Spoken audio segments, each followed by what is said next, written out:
Orang yang menguasai hal ekwal terhadap kementerian yang dipimpinnya.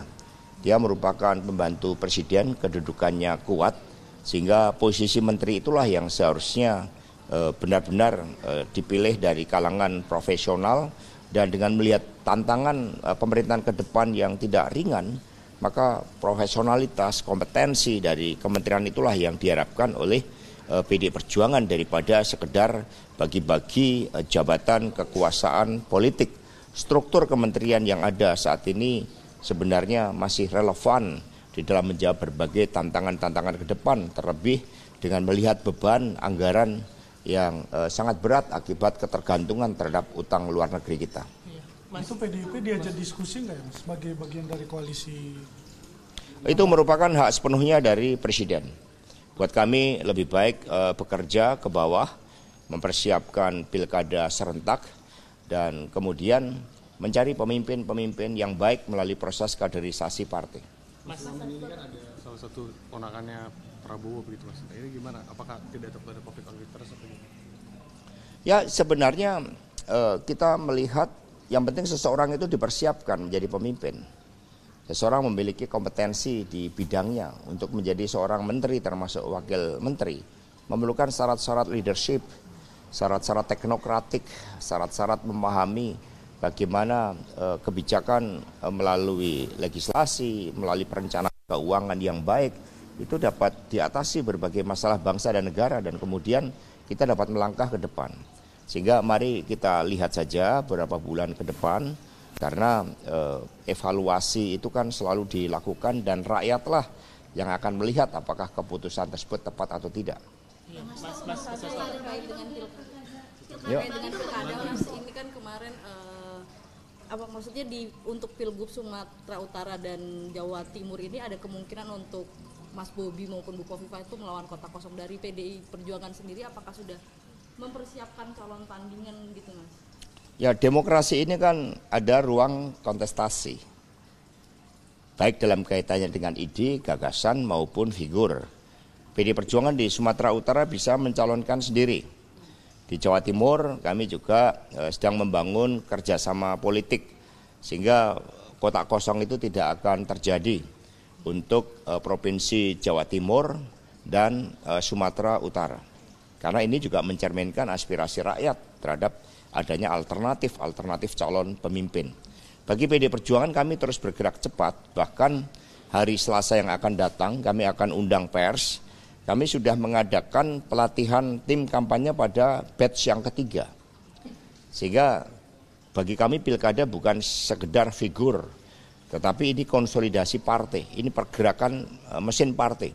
Ini keyakinan pada ideologi, ini komitmen kepada rakyat dan tanggung jawab bagi masa depan. Sehingga berbeda dengan sebelumnya, kami saat ini lebih banyak berfokus di kabupaten kota terlebih dahulu, dan pelatihan sudah 3 kali diadakan oleh partai. Artinya menunjukkan pergerakan mesin partai dalam perencanaan strategis untuk memenangkan pilkada berdasarkan kekuatan mesin partai yang menyatu dengan rakyat itu terus dilakukan.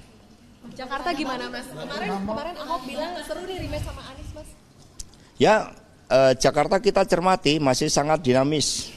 Justru berbagai wacana yang muncul saat ini, baik itu terkait dengan Pak Ahok, berkait dengan Pak Anies, termasuk kombinasi keduanya atau kemungkinan rivalitas di antara keduanya, atau munculnya figur baru seperti Pak Pramono Anung. Bahkan kami juga mendapat informasi dari teman-teman civil society, Mbak Bivitri misalnya, ada juga yang mengusungnya, karena Mbak Bivitri ini ketika menyampaikan film Dirty Vote itu di Jakarta itu yang nonton hampir 8 juta orang. Itu bagian dari dinamika yang menyehatkan demokrasi. Maka PD Perjuangan terus membuka suatu ruang bagi hadirnya calon-calon pemimpin tersebut yang kemudian nanti kita akan cermati berdasarkan suara arus bawah partai. Muncul juga nama Mas Pramono Anung, di Jawa Timur muncul nama Ibu Tri Risma hari ini. Di Jawa Tengah muncul nama Pak Andika, ada Pak Hendi, ada yang mengatakan Pak Andika juga cocok di Jakarta. Ini semua masih dicermati oleh PDI Perjuangan. Mas, untuk Jakarta, Mas, itu kan ada dari PKS sudah mengusung Caimin sama Anies, Mas. Kalau dari PDI sendiri lihat Anies Ya tidak ada masalah partai lain untuk bergerak, kami juga bergerak, hanya beda strateginya. PD Perjuangan bergerak dengan menyiapkan mesin politik partai, termasuk dengan pelatihan batch ketiga yang kami adakan Selasa depan di Puncak. Masing-masing punya strategi, tetapi PD Perjuangan tidak akan mengambil keputusan yang tidak senafas dengan arus bawah partai, arus bawah rakyat. Itu yang diperhatikan oleh PD Perjuangan. Ya Jawa Barat kami punya banyak calon, sudah ada komunikasi termasuk dengan Pak Ridwan Kamil, kemudian Pak Deddy Mulyadi, Pak Bima Arya, kemudian dari kami ada Pak Ono Surono, ya semua sudah melakukan komunikasi politik. Lagi-lagi di Jawa Barat kami juga fokus terlebih dahulu di tingkat kabupaten kota untuk kami selesaikan. Praktis di sana yang belum kami putuskan tinggal di sekitar 5 kabupaten kota. Sejauh ini karena ada skenario Airin Rano Karno begitu respon PDIP. Ya Banten muncul nama dari internal PDI, ada Pak Rano Karno, ada Pak Ade Sumardi. Komunikasi dengan Partai Golkar termasuk dengan Ibu Airin telah dilakukan, bahkan dipimpin oleh Bapak Ahmad Basarah. Jadi kami membagi tugas di antara personel DPP. Dengan penambahan personel DPP oleh Ibu Megawati Soekarno Putri, maka jajaran DPP PD Perjuangan sekarang terus bergerak karena adanya energi-energi baru seperti Pak Ganjar, Pak Ahok, ada Pak Deddy Sitorus, Bu Bintang, Pak Adian, Bung Roni, semuanya yang masuk ke DPP partai sekarang menjadi bagian dari tenaga pergerakan untuk memenangkan pilkada itu. Mas, kalau di Jawa Timur kan Bu Risma ini nomor 2 ya menurut survei dari Kofifa. Ini apakah ada potensi maju lagi? Ya, Bu Risma nomor 2 itu belum bergerak. Ya sama dengan survei Pak Andika di Jawa Tengah belum bergerak. Artinya mereka itu mengandung harapan dari rakyat. Nah sehingga Ibu Risma juga terus kami cermati di Jawa Timur. Ibu Mega sudah menugaskan salah satu fungsionaris DPP Pak Said Abdullah, juga Pak Pramono Anung untuk membantu proses konsolidasi di Jawa Timur. Mas, isu lain KPK Mas yang kemarin Mas Hasto. Dari Bali sudah kami siapkan dengan baik satu kesatuan, bahkan kami meyakini dengan melihat perkembangan di Jemberana, Kelungkung, kami nanti memiliki tingkat kepercayaan dari rakyat yang semakin besar. Di Bali, di dalam pemilu kemarin, di tingkat kabupaten kota, kursi kami bertambah 14. Sehingga ini menunjukkan kepercayaan rakyat. Nah, terhadap siapa yang dicalonkan, kan muncul ada nama Pak Koster, ada nama Pak Giri, dan juga beberapa kepala daerah dari PDI. Siapa ya Bang nanti yang bakal direstuin Bang? Ya tunggu momentum yang tepat. Mas Hasto Nanti akan diumumkan bersama-sama. Undang-undang Watimpres Mas, undang-undang Watimpres itu kan lagi dibentuk Mas, dan Watimpres mau diubah menjadi DPA. Nah DPA itu kan nanti akan setara dengan presiden menurut PDIP bagaimana Mas? Ya kami sependapat dengan pendapat para pakar, termasuk juga Pak Yusuf Kalla, bahwa ini bukan sekedar nama. Ketika sudah menggunakan nama Dewan Pertimbangan Agung, itu seluruh memori kolektif kita terhadap lembaga tersebut adalah harus dilakukan melalui amandemen konstitusi. Karena DPA ini bukan sekedar untuk menempatkan orang per orang tertentu, tetapi ini mengandung fungsi untuk memberikan pertimbangan kepada presiden, apalagi sifatnya yang agung. Sehingga ada implikasi di dalam tata pemerintahan negara ketika hal tersebut juga harus menggunakan nama seperti itu. Maka suara-suara kritis tersebut seharusnya didengarkan oleh penyusun undang-undang.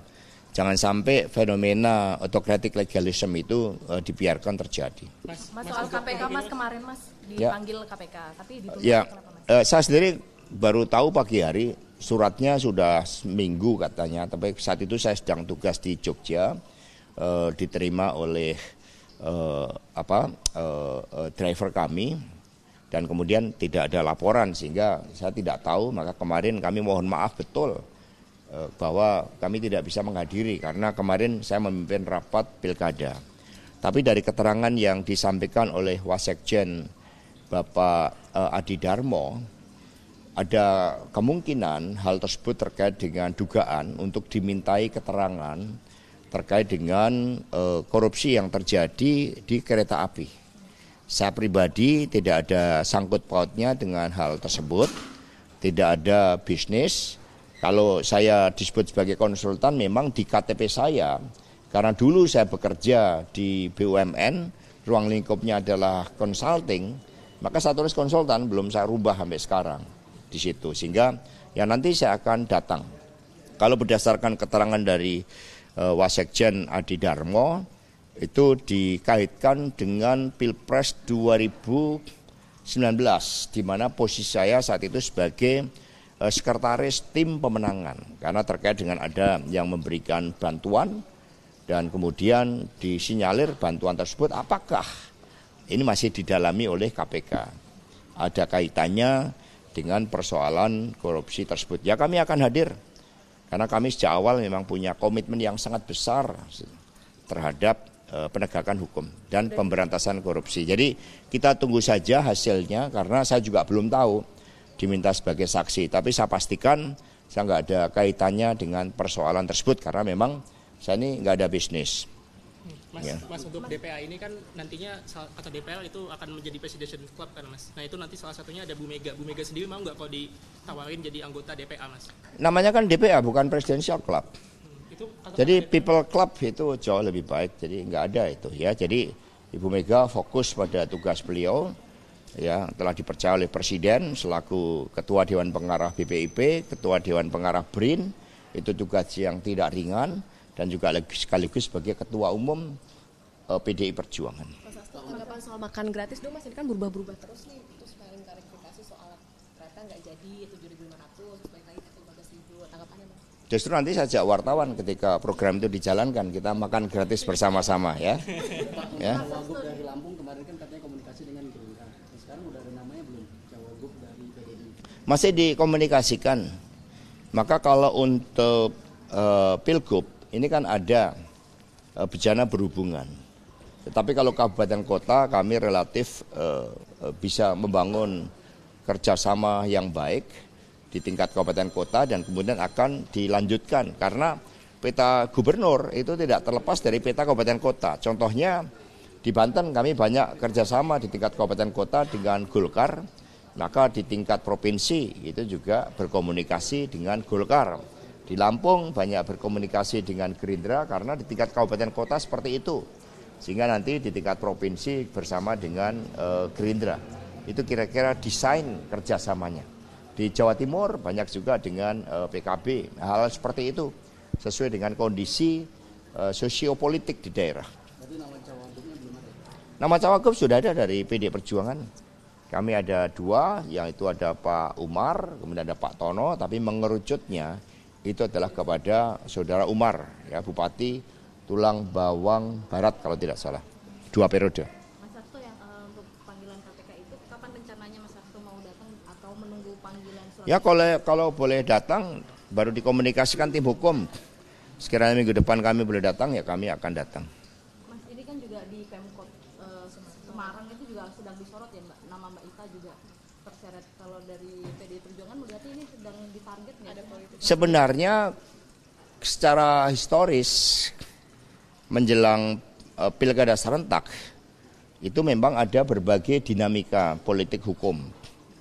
Ada politik hukum yang digerakkan oleh kebenaran, ada politik hukum yang juga digerakkan oleh kepentingan politik lain. Ini yang terjadi. Ini yang terjadi dalam pilkada-pilkada sebelumnya. Contohnya dulu di NTT, itu Saudara Marinus Sae, itu juga dalam rangka pilkada. Sehingga sekarang ini menjadi ambigu di dalam proses penegakan hukum. Hanya PDI Perjuangan percaya dan kami menghormati seluruh proses hukum tersebut, hanya harus dilakukan dengan prinsip-prinsip praduga tak bersalah dan mengedepankan kebenaran dalam hukum. Jangan hukum ditunggangi oleh alat kekuasaan. Cukup? Cukup semua ya? partai kan Yuk. Di antara banyak sumber informasi, kami layak dipercaya. Karena kami menggali lebih dalam, berpihak pada kebenaran, berpegang pada data dan fakta, Agar layak, Anda jadikan referensi. Kompas TV, independen, terpercaya.